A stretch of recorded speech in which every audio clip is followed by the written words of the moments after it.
प्रिय मित्रों, नमस्कार। आप सभी का हमारे YouTube चैनल पर स्वागत है। मित्रों, जैसा कि आप लोग जानते हैं कि इस समय हम लोग जो है इंडियन ज्योग्राफी यानी भारत का भूगोल जैसे विषयों का अध्ययन कर रहे हैं। इसमें भी हम लोग पढ़ रहे थे जैव विविधता। ठीक है, काफी दिनों से हम लोग जैव विविधता पढ़ रहे हैं। जैव विविधता जो है इसको हम धीरे धीरे जो है समाप्ति की ओर है। इसको एक और एक या दो वीडियो और बनाएंगे हम इसके संबंध में। ये हमारा जो चैप्टर होगा ये क्लोज हो जाएगा। ठीक है, तो आप लोग ने देखा कि हम लोग कितने लंबे समय से जो है इंडियन ज्योग्राफी पढ़ रहे हैं। और हालांकि अभी हम लगभग आप मान के चलिए कि हमारा इसमें जो है 100 वीडियो आएंगे। ठीक है, यानी कि पूरा कंप्लीट ज्योग्राफी हो जाएगा। हालांकि हमें बीच बीच में अपनी कक्षाओं को रोकना पड़ता है। इस बात का हमें बहुत ही खेद है। हम बहुत खेद प्रकट करते हैं, क्योंकि हमें बीच बीच में थोड़ा सा काम पड़ जाता है। क्योंकि एक मैं सरकारी वर्कर भी हूँ। ठीक है, तो गवर्नमेंट एम्प्लॉई हूँ। इस वजह से थोड़ा सा हमें काम ही पड़ जाता है। इसकी वजह से वीडियो बीच में नहीं पढ़ पाते हैं। हमें जब भी मौका मिलता है अक्सर हम लोग ये काम जो है रात में करते हैं, ताकि जो है वीडियो क्लीन रहे। ठीक है, हमारे पास लाइट वगैरह की भी समस्याएं हैं। आप लोग देख सकते हैं कि हमने यहाँ पे अपना एक सेटअप बॉक्स ऐसे ही मेंटेन किया है। तो ये सब हमारा सिस्टम है। तो इसी सिस्टम पे हम लोग पढ़ाते हैं, मेहनत करते हैं। आप लोग भी मेहनत करते हैं, ऐसी बात नहीं, हम लोग भी मेहनत करते हैं। जो भी समय मिलता है हम लोग इसमें मेहनत करते हैं कि किसी चीज को काफी सरलता से, सहजता से और सटीकता से बताई जाए। हमारा यही उद्देश्य होता है कि हम लोग एकदम सिंपल सरल भाषा में हम अपनी बातों को, जो किताबी बातें हैं, उनको जो है थोड़ा सा उसमें सरलतम रूप आप लोगों तक पहुंचाया जाए। हम लोगों का यही टारगेट होता है और प्रयास करते हैं कि ये काम जितनी आसानी से हो सके आप लोगों को पहुंचाने का हम लोग काम करते हैं। तो इस संबंध में हम लोग ऐसे ही मेहनत करते रहेंगे। हालांकि हमारा वीडियो कभी कभी बीच में ब्रेकअप हो जाता है, तो उसकी वजह हमने बता दिया। और हमारा ये प्रयास होगा कि हम कंटिन्यू इसको जारी रखें, बट लेकिन प्रॉब्लम आ जाती है। तो फिलहाल हम इसको देखते रहेंगे। आप लोग जो है धीरे धीरे पढ़ते रहिएगा। बहुत जल्दबाजी करने की जरूरत नहीं है, क्योंकि जल्दी का काम जो होता है वो कहते हैं कि शैतान का होता है। तो जल्दी वाला काम नहीं करना चाहिए। बहुत धीरे धीरे आराम से आस्ते आस्ते पढ़ते रहिए। आप लोग देख ही रहे हैं कि तमाम समस्याएं जो है इस समय क्रिएट हो रही हैं। चाहे जो सिस्टम हो, आप देख रहे हैं कि देखने का मतलब जो समस्याएं आ रही हैं उनका निदान भी हो रहा है। ऐसी बात नहीं है। आप देख सकते हैं कि परीक्षा की भर्तियों को लेकर समस्याएं हैं, चाहे उत्तर प्रदेश लोक सेवा आयोग हो या बिहार लोक सेवा आयोग हो। तमाम प्रकार के नए नए नियम अपनाए जा रहे हैं। सबसे ज्यादा दिक्कत तो नॉर्मलाइजेशन वाला एक प्रॉब्लम क्रिएट हो गया था। हालांकि आप लोगों ने काफी प्रोटेस्ट किया, सफलता भी मिली उत्तर प्रदेश के संबंध में। और भी जगहों पे समस्याएं हो रही है। इन सभी समस्याओं के बावजूद अब ऐसा लगता है कि बच्चे लोग ही जो है वो ही भर्तियां निकलवाएंगे, एग्जाम भी करवाएंगे और अपने उसमें सिलेक्शन भी होगा। बड़ी स्थिति खराब है। लेकिन इन्हीं स्थितियों के बीच में आप लोग इतना संघर्ष कर रहे हैं। संघर्ष का जो आप लोगों को परिणाम मिलेगा वो अच्छा ही मिलेगा, ऐसा हम लोगों को विश्वास है। ठीक है, तो इस दिशा में आप लोग जो है कार्य करते रहिए, पढ़ते रहिए। एक मात्र रास्ता है, आप लोग पढ़ते रहिए और समस्याओं से, जो भी समस्याएं क्रिएट हो रही हैं उससे आप लोग जो है लड़ते रहिए, संघर्ष करते रहिए। आइए हम लोग जो है आज का हमारा जो अध्याय हमारा वही चल रहा था।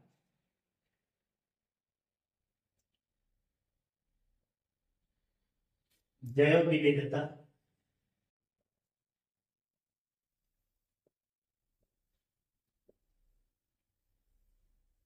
इसमें आज हम लोग पढ़ेंगे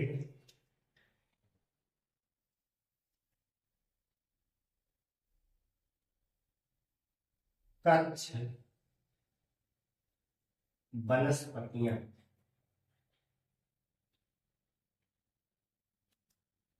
मैंग्रोव, मैंग्रोव, ठीक है। या इसी की जो है अंग्रेजी आप बना लीजिए,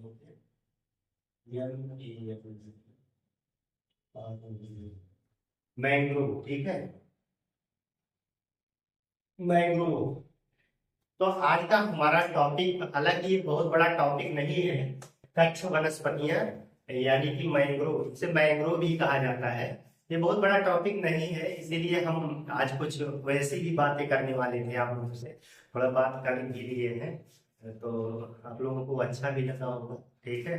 तो अगर अच्छा लगा हो तो इस बात को जो है आप लोग हमारे कमेंट करते रहिए, इससे हमारा भी उत्साह वर्धन होता है, ठीक है। हमको भी जो है इससे मोटिवेशन मिलता है, और प्रयास करेंगे कि आप लोगों को ज़्यादा से ज़्यादा वीडियो प्रोवाइड करवाएं, तो ऐसा मेरा प्रयास रहेगा। तो आज हम लोगों का टॉपिक जो बनेगा वो मैंग्रोव बनेगा, मैंग्रोव यानी कच्छ वनस्पतियां। अभी ये मैंग्रोव कहाँ कच्छ क्षेत्र पाया जाता है, क्या होते हैं, तो इसको हम काफी सरलता से समझेंगे। देखिए मैंग्रोव जो होते हैं ये हमेशा आप मान के चलिए कि सागरीय तट हो, समुद्री किनारा हो, वहां का दलदली स्थान हो, ठीक है, दलदली मैदान हो, और पानी वहां का क्या हो, खारा हो। जैसा कि आप लोग जानते हैं कि समुद्र का पानी खारा होता ही है, तो खारे पानी की उपस्थिति रहती है। तो ये सब क्षेत्र मिल करके जो है, जो भी वनस्पतियां यहाँ पर होती हैं उनको हम मैंग्रोव वनस्पतियां कहते हैं, या कच्छ वनस्पतियां की श्रेणी में रखते हैं। आप देखेंगे कि भारत, संपूर्ण भारत में जितने भी नदियां हैं, प्राय जो है आप देखेंगे दक्षिण भारत की जितनी भी नदियां हैं वो किसी न किसी समुद्र तट से जो है लगी हुई हैं। अब ऐसा नहीं है कि उत्तर भारत की नदी, उत्तर भारत की नदियां तो आप देखें गंगा, यमुना, ठीक है, रामगंगा, ये सब नदियां हैं, ठीक है, या ब्रह्मपुत्र नदियां हैं। तो और सभी नदियां, जितनी भी नदियां हैं, सभी अपना जल जो है एक समुद्र में गिरा रही है, ठीक है।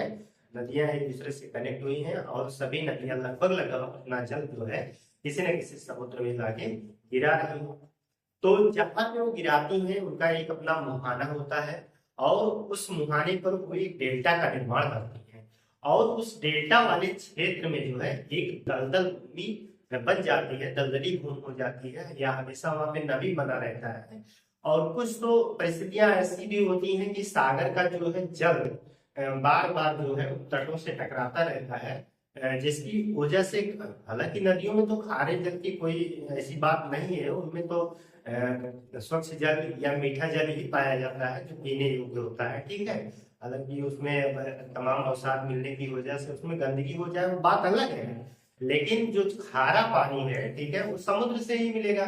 तो समुद्र की लहरें जो है अक्सर जो है उन दलदली स्थानों पर पहुंचती हैं, और वहां के पानी को या वहां के दलदल वाली जमीन को क्या कर देती हैं, खारा बना देती हैं। तो इस खारे में जो भी वनस्पतियां उत्पन्न होती हैं उनको हम किस श्रेणी में रखते हैं, तो हम उन्हें कहेंगे मैंग्रोव वनस्पतियां, मैंग्रोव कहेंगे, या कच्छ वनस्पतियां उन्हें कहा जाएगा, ठीक है। कच्छ नाम कच्छ के रट से लिया गया, कच्छ की कहानी है गुजरात में, तो वहां से संबंधित, ठीक है। ये बात हो गई। अब देखेंगे कि इसमें नदियां कौन कौन सी हैं। जैसे आप देखेंगे पूरे विश्व की नदियों की बात करें तो पूरे विश्व में सबसे बड़ा जो है डेल्टा का निर्माण आप देखेंगे सुंदरबन का डेल्टा है। आप देखेंगे इस सुंदरबन के डेल्टा के अंतर्गत जो है बांग्लादेश, भारत, ठीक है, यानी कि गंगा नदी, और गंगा नदी का जो मुहाना है वहां पे जो डेल्टा का निर्माण हुआ है वही सुंदरबन का डेल्टा, पूरा क्षेत्र जो है वह सुंदरबन का डेल्टा बोला जाता है। तो वही सुंदरबन, या सुंदरबन क्यों कहा जाता है, क्योंकि यहाँ पर सुंदरी नामक वृक्ष की अधिकता है, ठीक है। तो इस वजह से, और भी देखेंगे जैसे महानदी का मुहाना है, यहाँ भी है, ठीक है। और नीचे आएंगे गोदावरी है, कृष्णा है, कावेरी है। अगर आप पश्चिम तट पे चले जाएंगे तो आप देखेंगे कि कच्छ की खाड़ी है, ठीक है, कच्छ की खाड़ी है, खंभात की खाड़ी है। फिर इसके बाद आप देखेंगे गोवा का तट है।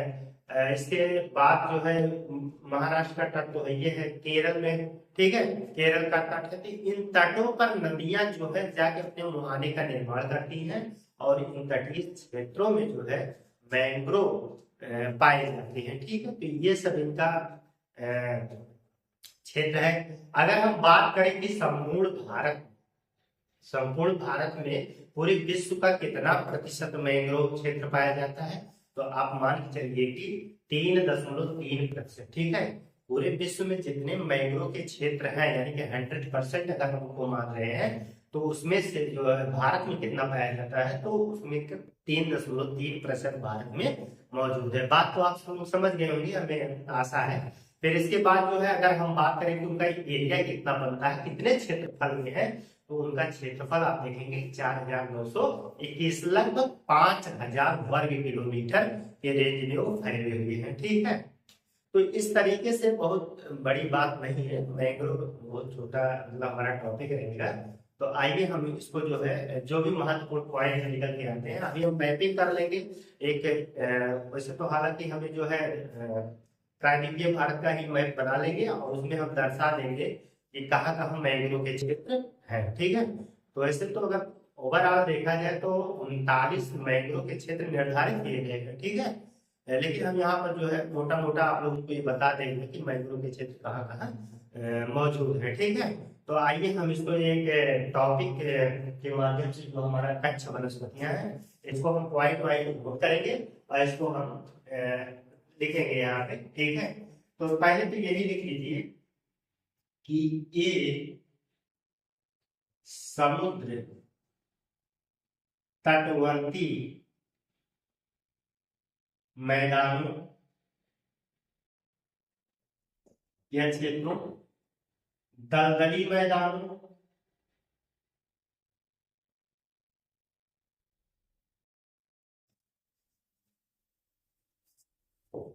दलदली मैदानों, नदियों के मुहानों,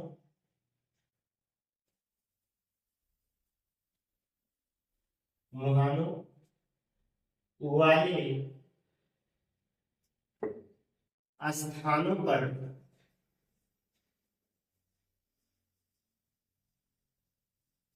विशेष पारिस्थितिकी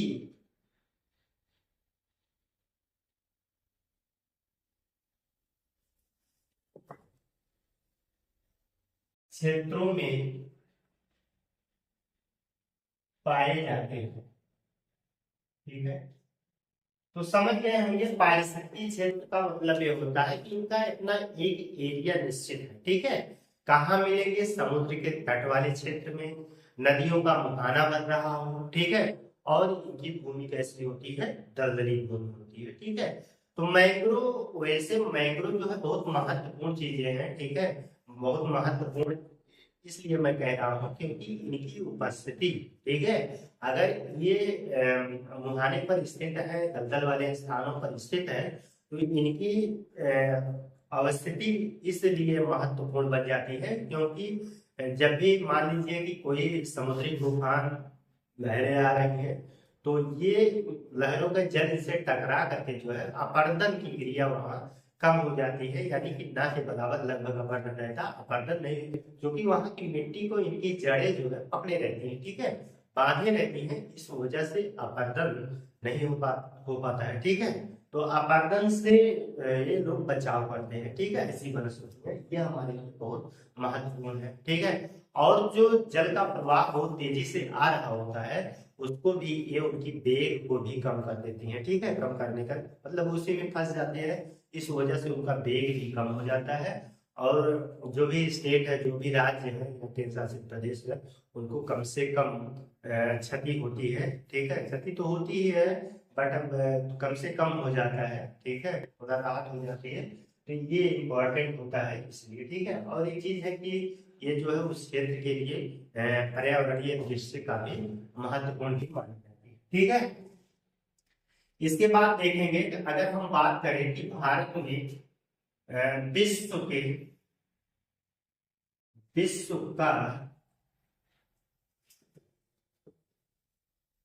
अ, विश्व का भारत में 3.3% मैंग्रोव क्षेत्र पाया जाता है। पाया जाता है। अगर हम भारत में बात करें तो वही बात, भारत में कितने प्रतिशत है, तो भारत में पूरे विश्व का जो है 3.3% क्षेत्र पाया जाता है। ठीक है, अगर हम यहाँ पे नोट करें और हम लोग ये बताएं कि अगर इनका एरिया हम देखें कि 3.3 में कितना एरिया आ रहा है, तो इनका भारत में क्षेत्रफल, भारत में मैंग्रोव मैंग्रोव क्षेत्रफल 4,921 किलोमीटर स्क्वायर है। ठीक है, किलोमीटर स्क्वायर का मतलब वर्ग किलोमीटर भी लिखा जा सकता है, किलोमीटर वर्ग कर सकते हैं। ठीक है, तो इतना है, इसको जानते रहिएगा। हालांकि इसके डाटा में भी परिवर्तन होता रहता है, मैंग्रोव के क्षेत्र जो है बढ़ते और घटते रहते हैं। ठीक है, तो वैसे ज्यादा तो बढ़ते ही रहते हैं, कहीं कहीं कम भी हो रहे हैं। ठीक है, इसलिए जो है नियर अबाउट मान के चलते हैं लगभग 5,000 किलोमीटर। ठीक है, इस चीज को आप लोग यहाँ पे नोट कर लीजिएगा।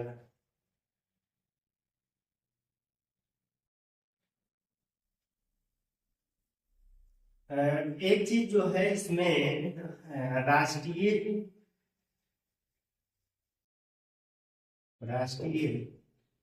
कच्छ वनस्पतियां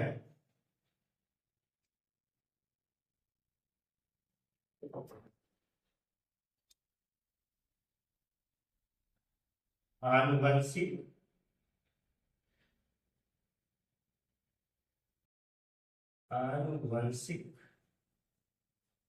संसाधन केंद्र ओडिशा में, कहाँ है, ओडिशा में। ठीक है, यानी कि आपके उड़ीसा में जो है एक कच्छ वनस्पतियां या मैंग्रोव जो है आनुवंशिक संसाधन केंद्र स्थापित किया गया है, आपके ओडिशा राज्य में स्थित है। और यहाँ पे हम लोग जो है थोड़ा देखेंगे कि भारत के किन किन क्षेत्रों में जो है इनका विस्तार है। थोड़ा सा इसको आप लोग जो है इसका स्क्रीनशॉट ले लीजिए, फिर हम उसको इंडिया का मैप बना करके, जो भारत का मैप बना करके चीजों को दर्शाने का प्रयास करते हैं। ठीक है, स्क्रीनशॉट ले सकते हैं।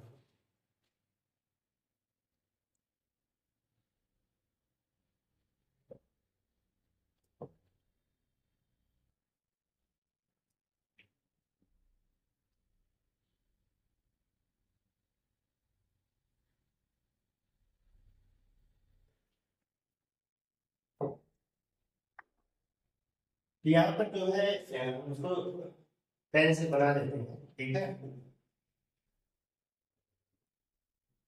तो यहाँ पे हम जो है, हालांकि हम पूरा जो है केवल प्रायद्वीपीय भारत ही बनाएंगे। ठीक है, यहीं से ये आपका पूरा प्रायद्वीपीय भारत है। ठीक है, यहाँ पर देखेंगे ये वाला, ये जो है यहाँ पूरा क्षेत्र जो फैला हुआ है, ये वाला आप दलदली स्थान देख रहे हैं, यही जो है आपका सुंदर वन है। ठीक है, क्या है, सुंदर वन। तो इसको आप जो है सुंदर वन बोल करेंगे, सुंदर वन।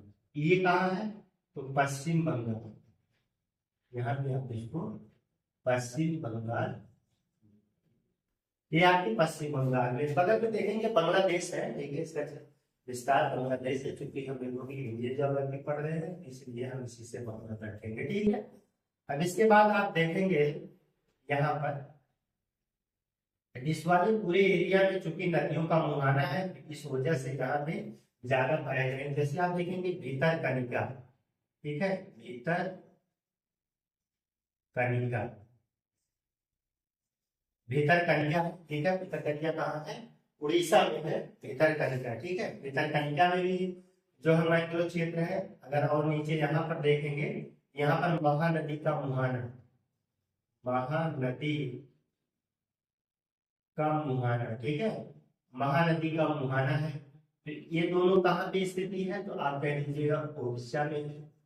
ठीक है, ऐसा नहीं कि और जगह नहीं है, और भी है उड़ीसा में। तो यहाँ पे देखेंगे, यहाँ पे अगर देखेंगे तो यहाँ पे गोदावरी, गोदावरी गोदावरी का मुहाना है, ठीक है। और नीचे जाएंगे तो यहाँ पर देखेंगे कृष्णा का मुहाना है, ठीक है, कृष्णा नदी।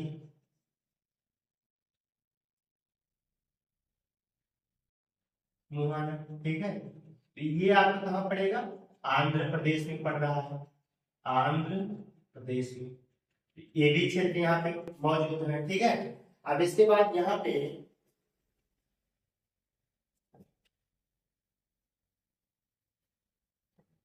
देखेंगे तमिलनाडु में पिचावरम, पिचावरम यहाँ है, ठीक है। नीचे और देखेंगे मुथुपेट, मुथुपेट, ठीक है। ये सब क्षेत्र कहाँ है, तो आप कह दीजिएगा तमिलनाडु में, तमिलनाडु में, ठीक है। अच्छा, यहीं पे आप लगे हाथ यहाँ पे देख सकते हैं कुछ क्षेत्र यहाँ पर भी है, यहाँ पे है। तो इस पूरे एरिया को हम मान लेते हैं अंडमान, ठीक है। तो शायद आप लोग को नहीं दिखाई पड़े, ठीक है। तो इसको जो है थोड़ा सा बगल में बना देते हैं, कोई दिक्कत नहीं है, आप लोग समझ जाएंगे। यहाँ पर हम इस वाले एरिया को अंडमान मान लेते हैं, अंडमान, ठीक है। और नीचे वाले एरिया को हम मान लेते हैं निकोबार, निकोबार, वही, ठीक है, अंडमान निकोबार। तो अंडमान निकोबार और अंडमान तो अलग है, ठीक है। अंडमान ऊपर वाले को कहा जाता है और नीचे को जो है निकोबार, ठीक है। तो ये सब द्वीप समूह है, ठीक है। लगभग आप मान चलिए 550 द्वीपों का जो है ये समूह से समग्र रूप से उनको अंडमान निकोबार के नाम से जाना जाता है, ये सब मौजूद है। तो अंडमान मैंग्रोव कह सकते हैं, ठीक है। और उसके बाद निकोबार है। इसी तरीके से आप इधर आएंगे, यहाँ पर देखेंगे कच्छ है, ठीक है। यहाँ पर देखेंगे कच्छ है, इसको सॉरी, यहाँ पर जो है लक्षद्वीप है, इसको कह दीजिए लक्षद्वीप, कच्छ कह रहे हैं लक्षद्वीप, ठीक है। लक्षद्वीप समूह है, लक्षद्वीप समूह में भी इस प्रकार की स्थितियां हैं। इसके बाद आप देखेंगे यहाँ पर वेम्बनाड है, ठीक है। यहाँ केरल में देखेंगे वेम्बनाड है, तो यहाँ पर देखेंगे आप वेम्बनाड, वेम्बनाड, ठीक है। तो वेम्बनाड कहाँ भी है, केरल में है, इसको केरल में नोट करेंगे। फिर यहाँ पर देखें कुंडापुर है, कुंडापुर, अब कुंडापुर कहाँ है, तो कर्नाटक में है, ठीक है। हालांकि और भी क्षेत्र है, ठीक है, कर्नाटक में है। आप देखेंगे यहाँ पर गोवा का तट है, इसको गोवा ही देख लेते हैं, ठीक है। पूरा महाराष्ट्र में तट में, ठीक है, महाराष्ट्र है। अब यहाँ पर देखेंगे खंभात की खाड़ी है, ठीक है, खंभात की खाड़ी, ठीक है। तो खंभात की खाड़ी का संबंध किससे है, गुजरात से है, ठीक है। यहाँ गुजरात है, ठीक। और यहाँ पर देखेंगे कच्छ की खाड़ी, कच्छ की, कच्छ की खाड़ी कहाँ भैया, तो कच्छ की खाड़ी भी आपके गुजरात में पड़ेगी, ठीक है। कच्छ की खाड़ी भी गुजरात में पड़ेगी। महाराष्ट्र में एक क्षेत्र यहाँ पे जो है नोट कर लीजिएगा, रत्नागिरी है, क्या है, रत्नागिरी, रत्न महाराष्ट्र, ठीक है, महाराष्ट्र, ये क्षेत्र जो है रत्नागिरी है, रत्नागिरी महाराष्ट्र। तो जैसा कि हमने आप लोगों को बताया कि मेन बात इसमें ये याद रखना है कि जहां भी दलदली भूमि हो, वैसे तो दलदली भूमि क्या हो सकता है, अगर वो आपके पूरे मुख्य भाग के अंदर में है तो भी दलदली भूमि है, ठीक है। लेकिन वहां का जल खारा नहीं हो सकता है, ठीक है। वहाँ खारेपन की उपस्थिति भी होनी चाहिए, और खारे जल की उपस्थिति मतलब समुद्र की उपस्थिति होने, समुद्र का किनारा भी होना चाहिए। तो इस स्थिति में मैंग्रोव होंगे, ठीक है, या कच्छ वनस्पतियां क्रिएट होंगी, जन्मेंगी, ठीक है। और बीच में अगर है तो वो फिर जो है आत्मभूमि के अंतर्गत या दलदली भूमि के रामसर साइड जो हमारा अगला चैप्टर है हम उसको देखेंगे। तो आप लोगों ने देखा कि जो है सुंदरबन, ठीक है, जैसे तो सुंदरबन का जो डेल्टा है, ये समझिए ये वाला क्षेत्र तो काफी लंबा, पूरे विश्व में नंबर 1 पे माना जाता है डेल्टा को, ठीक है। तो यहाँ भीतर करके आपको उड़ीसा में है महानदी। तो कुल मिला के जो भी सोर्स यानी मुहाने वाली नदियां हैं, मुहाना बना रही समुद्र से, उन नदियों के मुहानों पर जो है दलदली भूमि की उपस्थिति होगी, ठीक है, दलदल भूमि पाई जाएगी और उसमें समुद्र का खारा पानी भी ज्यादा रहेगा। इस वजह से इस क्षेत्र में जो है मैंग्रोव की उपस्थिति पाई जाएगी, ठीक है। तो आशा करते हैं कि आप लोगों को ये क्लास पसंद आई होगी, ठीक है। हालांकि बहुत ही शॉर्टकट में हमने जो है इसको देखा। शॉर्टकट में देखने की बात क्या है, इस टॉपिक ही हमारा बहुत छोटा था, ठीक है, इसलिए इसको हमने कम पढ़ाया। ठीक, आप लोगों को समझ में आया होगा। तो मिलते हैं एक नए बेहतर क्लास के साथ, तब तक के लिए धन्यवाद।